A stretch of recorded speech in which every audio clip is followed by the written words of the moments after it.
اعوذ باللہ من الشیطان الرجیم بسم اللہ الرحمن الرحیم وَلِكُلِّ أُمَّةٍ جَعَلْنَا مَنْسَكًا، اور ہم نے ہر امت کے لیے ایک قربانی کا نظام مقرر کیا، لِيَذْكُرُوا اسْمَ اللَّهِ عَلَىٰ مَا رَزَقَهُم مِّن بَهِيمَةِ الْأَنْعَامِ، تاکہ وہ اللہ کا نام لیا کریں ان مویشیوں پر کہ جو ہم نے انہیں عطا فرمائے ہیں۔ فَإِلَٰهُكُمْ إِلَٰهٌ وَاحِدٌ، تو جان لو تمہارا الہ ایک ہی اللہ ہے، واحد۔ فَلَهُ أَسْلِمُوا،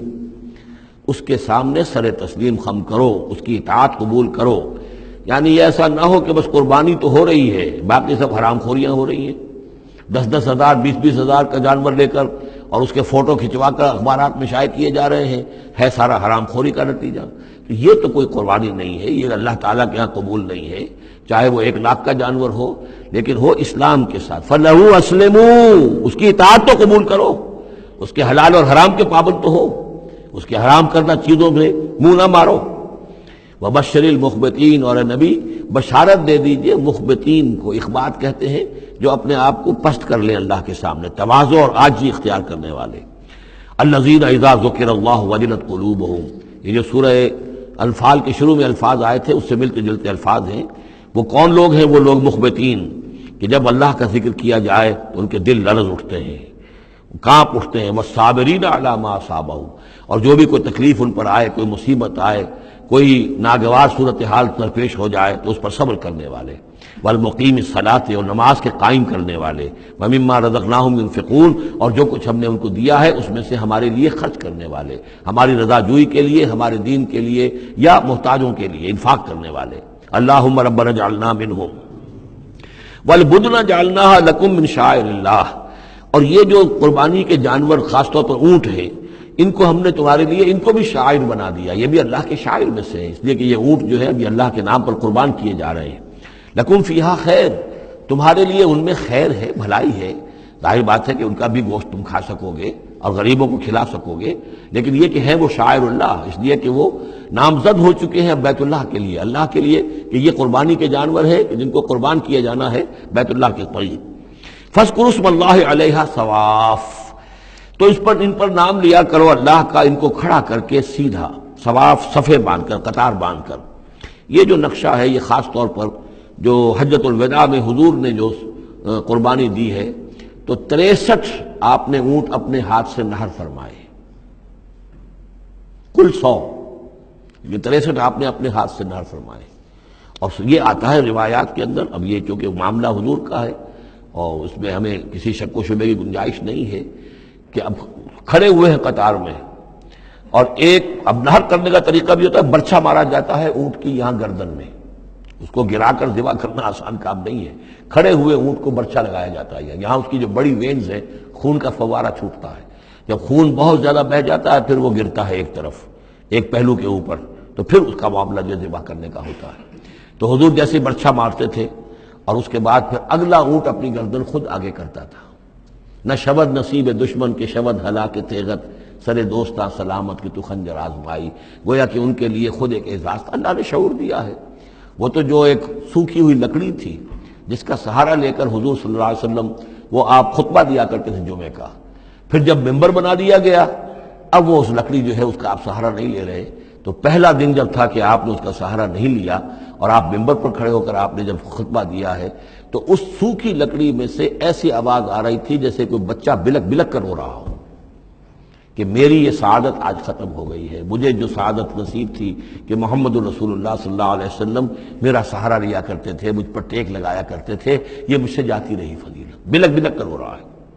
حنانہ اس کو کہتے ہیں، ستون حنانہ، اب بھی مسجد نبی میں ایک ستون ہے حنانہ،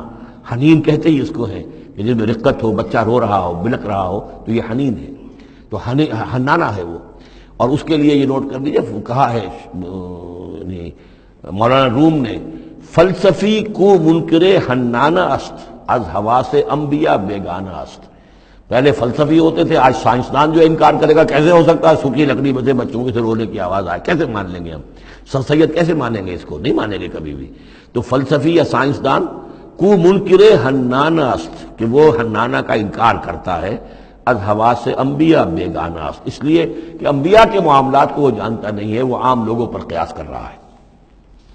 فاذکروا اسم اللہ علیہا صواف، تو لو اللہ کا نام ان پر ان کو نہر کرنے کے لیے انہیں صفوں میں کھڑا کر کے فیضا وجبت جنوبها، جب ان کے پہلو زمین پر ٹک جائیں، جب خون اتنا بہہ جاتا ہے، کمزور ہو جاتا ہے تو پھر وہ ایک طرف کو اپنی کروٹ کے بل زمین کے اوپر پڑ جاتا ہے۔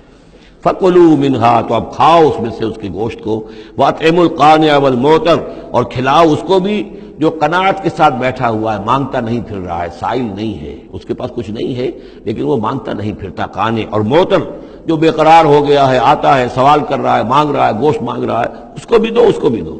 كَذَلِكَ سَخَّرْنَاهَا لَكُمْ لَعَلَّكُمْ تَشْكُرُونَ، اسی طرح تو ہم نے اتنے بڑے جانور کو تمہارے لیے مسخر کر دیا ہے،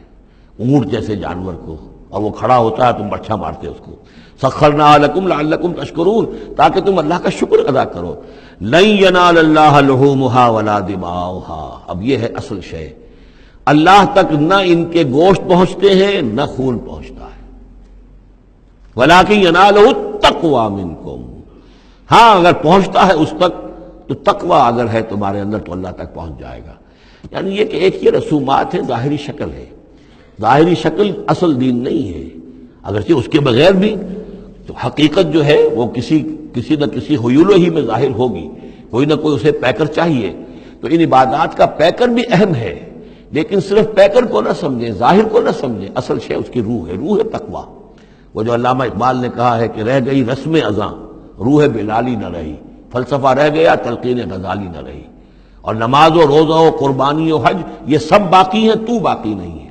وہ ہمارا وہ تقویٰ، ہمارا اللہ کے ساتھ خلوص و اخلاص، قربانی جب انسان دے رہا ہو تو واقعتاً اس کے اپنے اندر اگر تقویٰ بھی ہے، اس نے حلال ذریعے سے کمائے ہوئے مال میں سے اس نے اتنی محنت کی ہے کہ اس میں سے اثار کر رہا ہے، اللہ کے نام پر ایک جانور کو ذبح کر رہا ہے، پھر خود اپنی زندگی میں وہ اللہ کے قوانین کا پابند ہے، اسی کے مطابق زندگی گزار رہا ہے، اور وہ اپنی توانائیاں، قوتیں، صلاحیتیں اللہ کی راہ میں لگا رہا ہے، اس کی قربانی ہے۔ باقی اگر یہ نہیں ہے تو ٹھیک ہے، چلیے کم سے کم غریبوں کو گوشت مل جائے گا، کچھ نہ کچھ فائدہ تو ہو ہی جائے گا، لیکن یہ کہ وہ اصل قربانی نہیں ہے، اللہ تک کچھ نہیں پہنچے گا تمہارا۔ لن ینال اللہ لحومها ولا دماؤها، دیکھو ان قربانیوں کے نہ گوشت اللہ تک پہنچتے ہیں نہ ان کے خون، ولکن ینالہ التقوی منکم، ہاں تقوی اگر ہے وہ اللہ تک پہنچ جاتا ہے۔ کذالک سخرھا لکم لتکبروا اللہ علی ما ھداکم، اسی طرح اللہ تعالیٰ نے اسے تمہارے لیے مسخر کر دیا ہے، لتکبروا اللہ علی ما ھداکم، تاکہ تم اللہ کی تکبیر کیا کرو اس ہدایت پر جو اس نے تمہیں دی ہے۔ دیکھیے دو عیدیں ہیں ہماری، عید الفطر جو رمضان کے بعد آتی ہے، ایک عید الاضحیٰ ہے جو حج کے ساتھ منسلک ہے،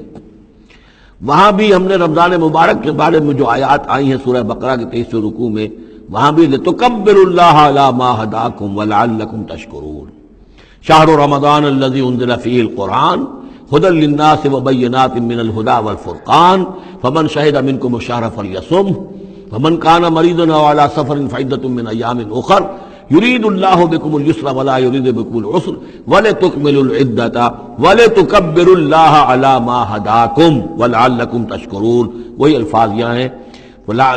لتکبروا اللہ علی ما ھداکم، تاکہ تم تکبیر کرو، اللہ کی تکبیر کرو۔ اسی لیے عیدین کے لیے جاتے آتے ہوئے تکبیر، اور اس کو بھی بڑا بلند آواز سے،